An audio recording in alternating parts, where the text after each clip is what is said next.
Saludos mis queridos hermanos, bienvenidos a un nuevo video.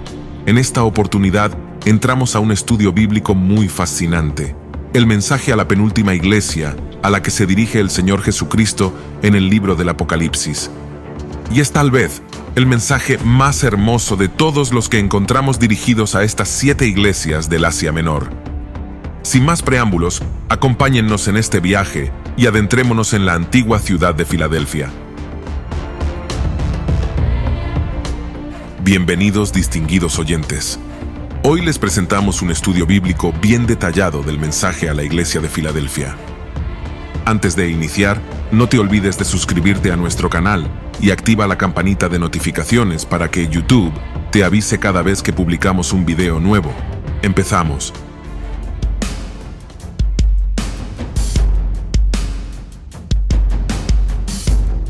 Filadelfia era una antigua ciudad de Lidia en Asia Menor.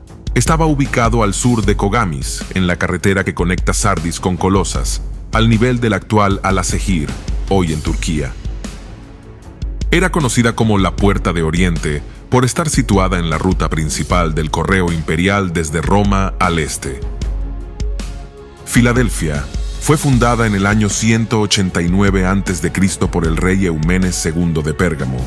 Eumenes II nombró a la ciudad en honor a su hermano y su futuro sucesor, Átalo II, cuya lealtad le valió el apodo de Filadelfo, literalmente, que ama a su hermano en griego, o mejor dicho, Filadelfia significa amor fraternal.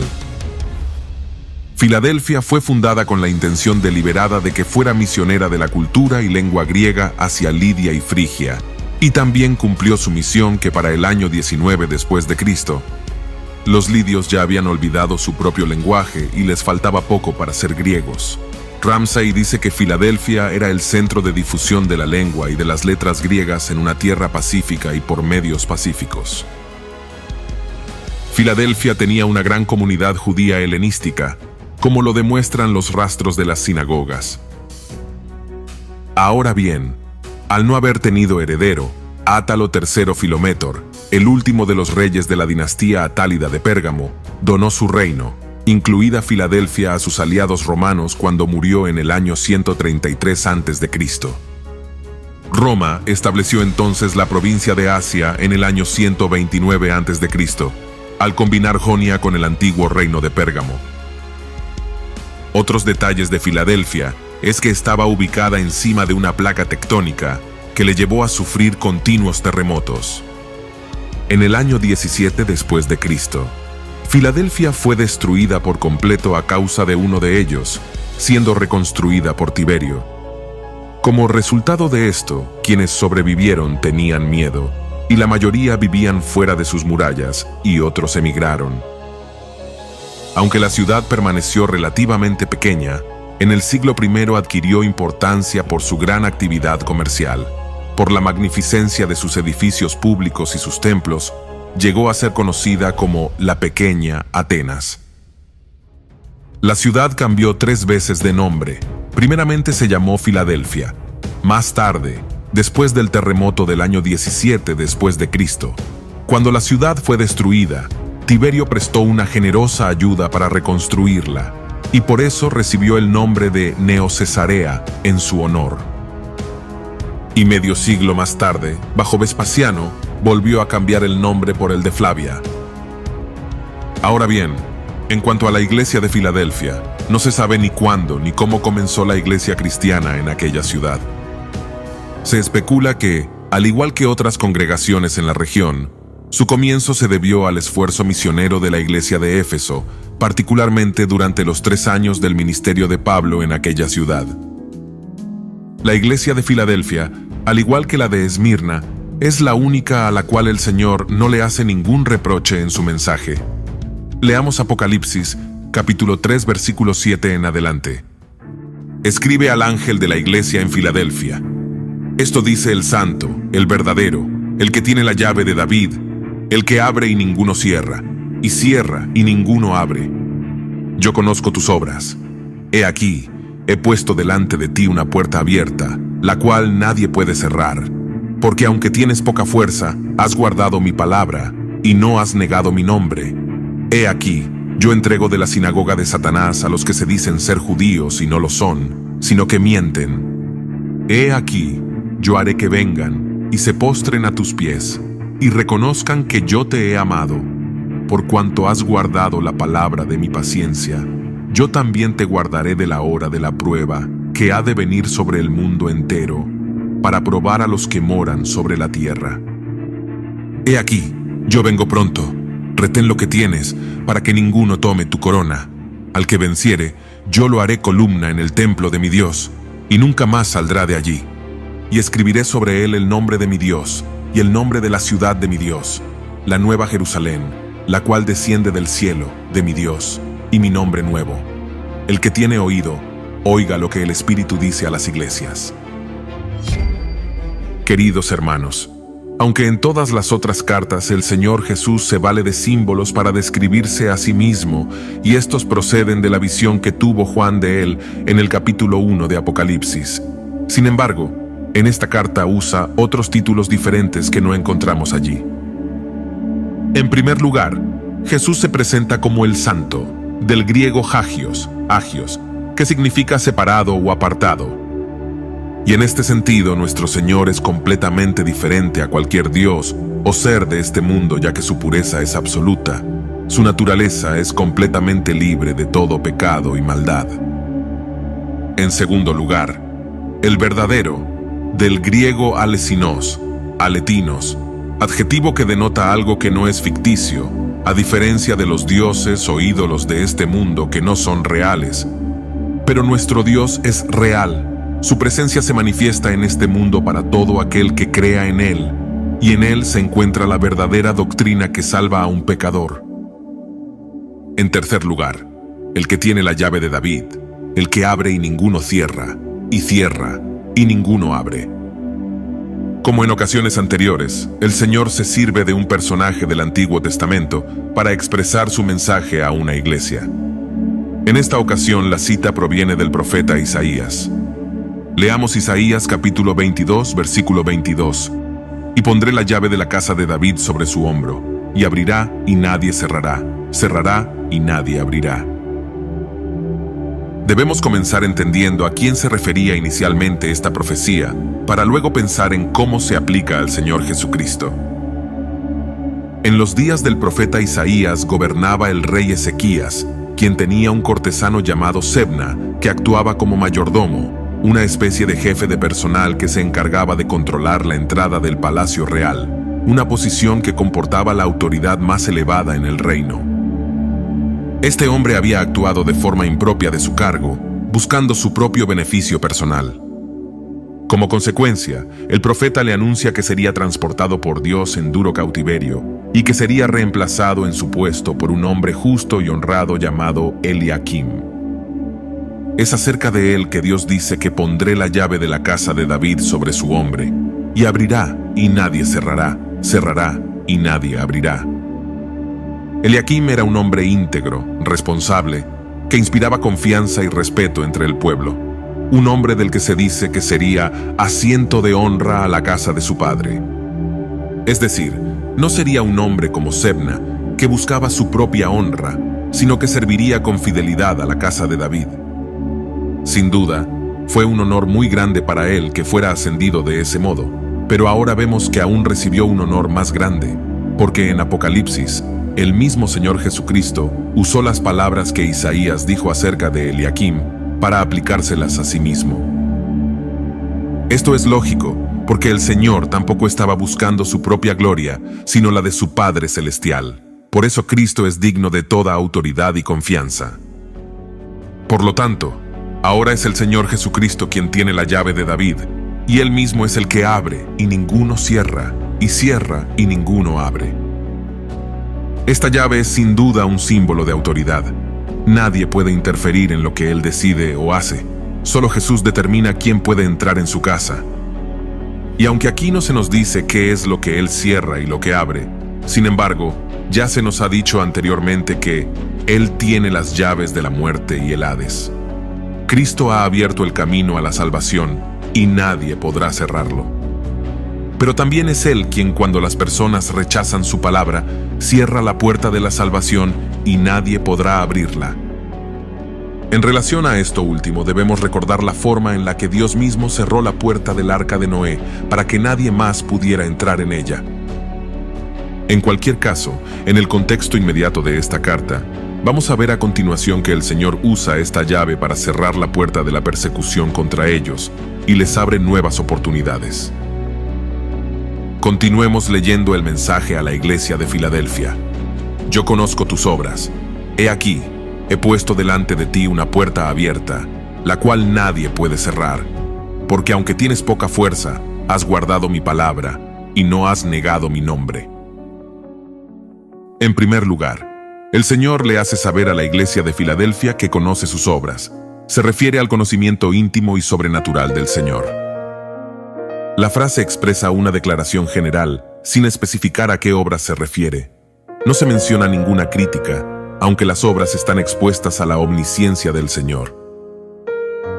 En segundo lugar, les dice que Él les ha puesto una puerta abierta a la cual nadie puede cerrar.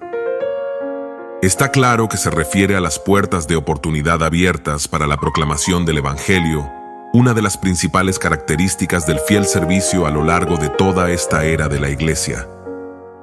En el Nuevo Testamento se relaciona este término con ello.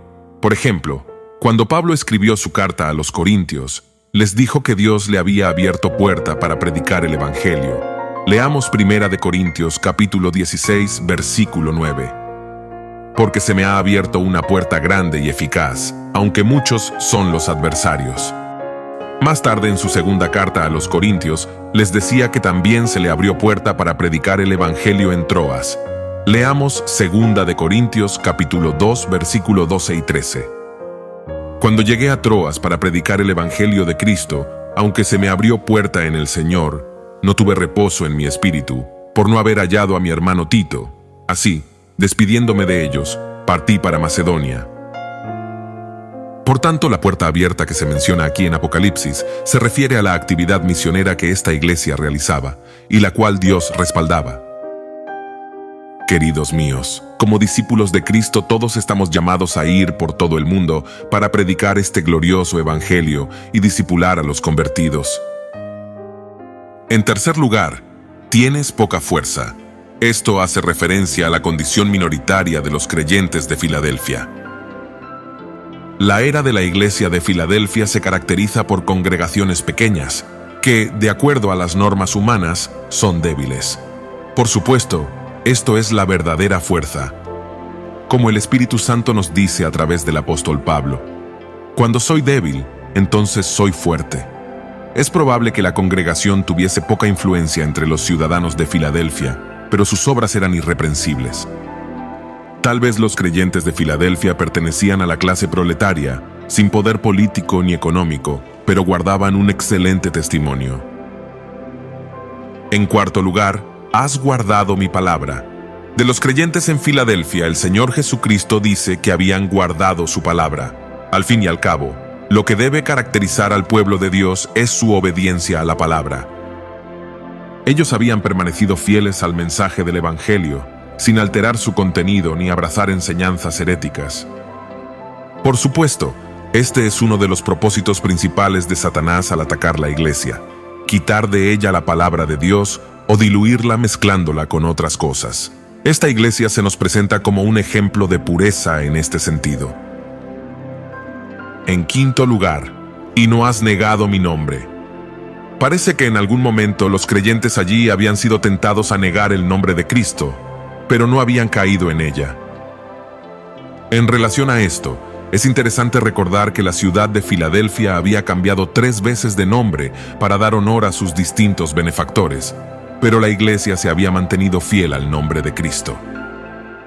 Satanás siempre trata de torcer una obra efectiva de Dios. Es interesante notar que el mayor aumento de falsos cristos y falsas religiones en la historia del mundo comenzaron durante este mismo periodo. Una de las características de la era de esta iglesia es que se rehúsa a negar el nombre del Señor, ofreciendo así el desafío que se le debe presentar a todo cristiano fiel a medida que se acerca el fin de la era. Sigamos leyendo el relato bíblico, vayamos al versículo 9. He aquí, yo entrego de la sinagoga de Satanás a los que se dicen ser judíos y no lo son, sino que mienten. He aquí, yo haré que vengan y se postren a tus pies y reconozcan que yo te he amado. La iglesia en Filadelfia había encontrado la oposición de los judíos. Aquí se explica que eran judíos solo de nombre, quizá racial, cultural y ceremonialmente, pero no espiritualmente. Al fin y al cabo, los verdaderos judíos son aquellos que creen que el Señor Jesucristo es el Mesías. Pero como la mayoría de la nación judía rechazó a su Mesías, sus sinagogas se convirtieron en fortalezas desde las que se combatía el cristianismo y que Satanás usaba con ese propósito. Ahora este versículo parece indicar que algunos de esos judíos se convertirían al cristianismo y la iglesia crecería con algunos de sus más declarados y encarnizados adversarios. He aquí, yo haré que vengan y se postren a tus pies y reconozcan que yo te he amado. Esto es realmente muy curioso, porque la esperanza judía era que los gentiles serían sometidos por ellos, pero aquí la palabra promete todo lo contrario. Serían los judíos quienes se postrarían ante los creyentes gentiles. Esto sería así, porque después de haber rechazado a su Mesías, eran los gentiles quienes tenían que enseñar a los judíos el camino para acercarse a Dios. Y además tendrían que sujetarse a la iglesia, porque Cristo está en ella y los ama. Sin duda, estos judíos tampoco mostrarían ninguna predisposición para aceptar que Cristo amara a los gentiles cristianos de Filadelfia. Los judíos consideraban que solo ellos eran el pueblo de Dios, y por lo tanto, los únicos a quienes amaba. Esto les había llevado a despreciar a los gentiles como personas ajenas a los pactos de Dios. Pero ahora Cristo reivindica a los creyentes como pueblo suyo amado. Sigamos leyendo el relato bíblico. Por cuanto has guardado la palabra de mi paciencia, yo también te guardaré de la hora de la prueba que ha de venir sobre el mundo entero, para probar a los que moran sobre la tierra. La persecución había desarrollado su paciencia, una virtud cristiana indispensable para perseverar, y por ello les dice que habían guardado la palabra de su paciencia. Lo cierto es que en este mundo tendremos oposición, y muchas veces enfrentaremos pruebas difíciles, pero no debemos olvidar la promesa de Jesús. En el mundo tendréis aflicción, pero confiad, yo he vencido al mundo. Cristo ha vencido este mundo y Él está con nosotros. Por ello no debemos desmayar porque sabemos que tenemos su respaldo. En estos versículos de Apocalipsis, Jesús promete librarnos de la hora de la prueba que viene para este mundo. Yo también te guardaré de la hora de la prueba que ha de venir sobre el mundo entero, para probar a los que moran sobre la tierra. Esta prueba en cuanto a la iglesia de Filadelfia se refiere probablemente con la persecución del Imperio Romano contra el cristianismo, que en poco tiempo se iba a extender sobre todo el imperio. Pero también esta prueba se refiere al periodo de gran tribulación que viene sobre este mundo y que durará 7 años, una tribulación tan espantosa como nunca ha habido. Aunque la iglesia sufra en esta tierra a causa de su testimonio por hombres impíos, nada se compara con la gran tribulación que viene sobre este mundo y de la cual el Señor promete librarnos, y de allí que todos esperamos el rapto de la iglesia, ese glorioso evento donde partiremos de este mundo para estar con nuestro Dios, mientras esta humanidad pecadora entra en este terrible periodo donde Dios derramará todos sus juicios. Sigamos leyendo el relato bíblico. He aquí, yo vengo pronto. Retén lo que tienes para que ninguno tome tu corona. Jesús nos afirma que Él viene pronto por su iglesia, lo que nos sugiere un acontecimiento repentino, inesperado y rápido, tal y como será el rapto. El rapto de la iglesia es una teología desarrollada principalmente por el apóstol Pablo. En Primera de Tesalonicenses capítulo 4 versículo 13 en adelante dice: Tampoco queremos, hermanos, que ignoréis acerca de los que duermen, para que no os entristezcáis como los otros que no tienen esperanza. Porque si creemos que Jesús murió y resucitó, así también traerá Dios con Jesús a los que durmieron en él. Por lo cual os decimos esto en palabra del Señor, que nosotros que vivimos, que habremos quedado hasta la venida del Señor, no precederemos a los que durmieron. Porque el Señor mismo con voz de mando, con voz de arcángel y con trompeta de Dios, descenderá del cielo. Y los muertos en Cristo resucitarán primero. Luego nosotros, los que vivimos, los que hayamos quedado, seremos arrebatados juntamente con ellos en las nubes, para recibir al Señor en el aire, y así estaremos siempre con el Señor. Por tanto, alentaos los unos a los otros con estas palabras. Ahora bien, en cuanto a la iglesia de Filadelfia, puede ser que el Señor no se refiera aquí solamente al rapto de la iglesia, sino a una intervención personal anticipada sobre esa iglesia. Así ha sido en las ocasiones anteriores, cuando en estas cartas el Señor ha dicho a algunas iglesias que Él vendría. En cada caso, la iglesia sufriría distintas consecuencias. A la iglesia en Éfeso les dijo que les quitaría el candelero. A la iglesia en Pérgamo les dijo que pelearía contra ellos. Y a la iglesia en Sardis les dijo que vendría sobre ellos como ladrón en la noche. En estos tres casos, la venida del Señor sobre su iglesia sería con el propósito de juzgarla, pero en el caso de la iglesia en Filadelfia ocurre lo contrario. Su venida sería para protegerles en la hora de la prueba.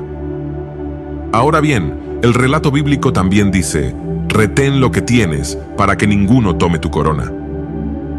Esta frase no sugiere que la corona o galardón podía ser robado, sino que se podía perder legalmente, como el atleta que llega a la meta, pero es descalificado por haber quebrantado alguna norma de la competencia. Los creyentes de Filadelfia, igual que los de hoy día, son exhortados a agarrarse firmes de las riquezas espirituales que Dios ha derramado sobre ellos hasta el día en que estén en la presencia del Señor. Sigamos leyendo el relato bíblico. Al que venciere, yo lo haré columna en el templo de mi Dios, y nunca más saldrá de allí. Y escribiré sobre él el nombre de mi Dios, y el nombre de la ciudad de mi Dios, la nueva Jerusalén, la cual desciende del cielo, de mi Dios, y mi nombre nuevo. Esto quiere decir que no solo serán bienvenidos a la casa de Jesús, el templo de Dios, sino que formarán parte de él, y por lo tanto, nunca tendrá que salir de allí. Esta es una promesa que da seguridad a los creyentes. En especial a los creyentes en Filadelfia, que a causa de los frecuentes terremotos estaban acostumbrados a tener que salir huyendo constantemente de sus casas, buscando espacios abiertos para salvar la vida. Dios promete a los vencedores hacerlos columna en el templo de Dios. Las columnas son los pilares honorables que sostienen el templo. Jesús promete convertir a cada cristiano vencedor en un pilar principal del templo de su Dios, y nunca más saldrá de allí, sino tendrá comunión eterna con el Dios vivo.